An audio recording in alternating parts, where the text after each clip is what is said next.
ভারতের পার্লামেন্টে একটি বিতর্কিত অর্থ বিল পাশ হয়েছে। এই আইনের বিরুদ্ধে গোটা ভারতবর্ষে প্রতিবাদের আগুন জ্বলছে। এই প্রতিবাদে একটা পর্যায়ে গতকাল সুপ্রিম কোর্ট এই বিতর্কিত আইনকে স্থগিত করেছে, এই বিতর্কিত বিলকে স্থগিত ঘোষণা করেছে। আমরা কোর্টের এই রায়কে স্বাগত জানাই, আমরা কোর্টের এই রায়কে স্বাগত জানাই। তবে শুধু স্থগিত নয়, বাতিল করতে হবে, বাতিল করতে হবে।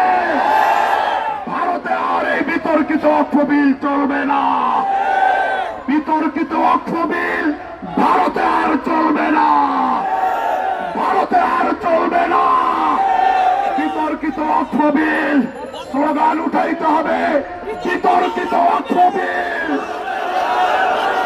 বিতর্কিত অর্থ বিল ভারতে আর চলবে না, চলতে দেওয়া হবে না। সাথীয় বন্ধুগণ, ভারতে প্রায় 10 লক্ষ একর অক্ষ সম্পত্তি রয়েছে। কত কত? প্রায় 10 লক্ষ একর অক্ষ সম্পত্তি রয়েছে।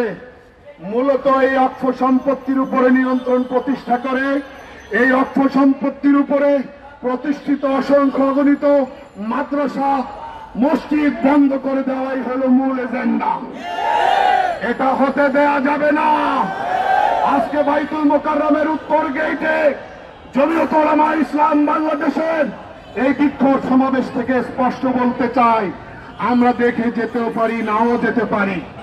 ইনশাআল্লাহ একদিন না একদিন এই ভারতেই হবে মুসলিম সংখ্যাগরিষ্ঠ দেশ। উপায় নাই, এই দৌরাত্ম চলবে না, এই আস্ফালন কসাই মোদিকে বন্ধ করতেই হবে। আল্লাহ আমাদের সবাইকে তৌফিক দান করুন। নাসরুম মিনাল্লাহি ওয়া ফাতহুন করিম।